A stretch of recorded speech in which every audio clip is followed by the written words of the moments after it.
आणि तिथे अनेक वाले लोक त्यांच्या भीतीपाशी येत होते. आता पिवळी बिल्डिंग बनली आहे, त्या बिल्डिंग पाशी येत होते आणि बाबाला त्रास होत होते. बाबांना सहन नाही झालं.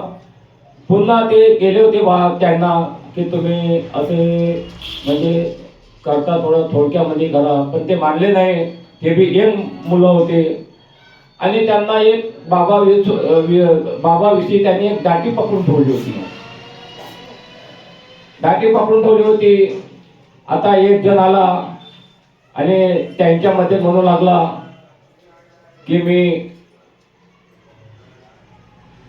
एक भाला आणतो आणि बाबाला वार करतो.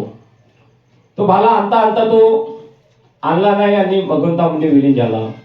दुसरा बी म्हणे की मी काही आणतो, तलवार वगैरे आणतो आणि बाबावर करतो. तो बी चालला गेला. म्हणजे बाबा एक असे व्यक्ती होते की बाबा दुसऱ्याचे जीवन बाबा मार्गदर्शन करत होते आणि ते सहन नव्हत होते. असे करता करता काही दिवस निवडून गेले. तसेच आपल्यावर आपत्ती येते. कधी कधी आपल्यावर कोणी वार केला किंवा कोणी दादागिरी करून आले तर आपण न बोलता आपण नम्रपणा केली पाहिजे. तर आपल्यावर कधीच येते. तर माझ्यावर एक प्रसंग घडला होता. आम्ही माजरीमध्ये राहत होतो आणि माजरीमध्ये राहताना गावातले मुलं होते ते एका सेवकाकडे आले होते आणि त्यांना चॅलेंज केलं होतं की मी त्याच्या इथे जातो म्हणून. आणि त्यांना माझेच घर भेटलं. माझ्या घरी आले, 4 जण होते, नाव ना घेत मी. आले आणि म्हणते विजू मला तू माचीस दे. असा थेंब पाणीत होता. माचीस देताना ते माचीस खाली पडली आणि मी म्हटलं तुम्ही दारू पिऊन माझ्या घरी कसे आले म्हणलं तुम्ही. म्हणलं हां तुम्हाला माहीत नाही का म्हणलं. नाही म्हणजे मी फलाण्या शेवकाकडे आलो होतो म्हणे.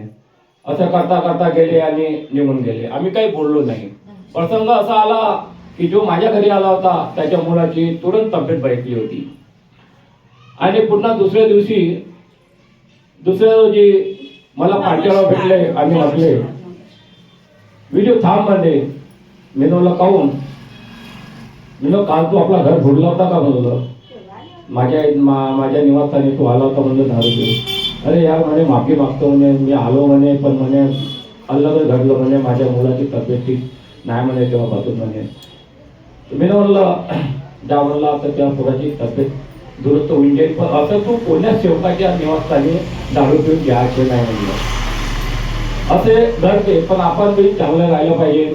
बाबांनी आपला 4 तत्व 3 शब्द 5 नियम दिलाय. त्या नियमाने आपण वागण्याचा प्रयत्न केला पाहिजे.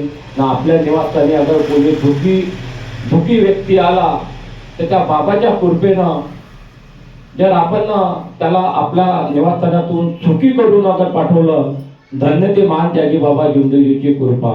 म्हणून सेवकांनो 4 तत्व 3 शब्द 5 नियमाचे तंतोतंत पालन करण्यात करा. मी बी करेन, तुम्ही बी करा. परपंच साधून परमात्म्याचे कार्य तुम्ही बी करा, मी बी करेन. एवढेच गुण आपले शब्द इथं सांगितलं. सर्वांना माझा नमस्कार.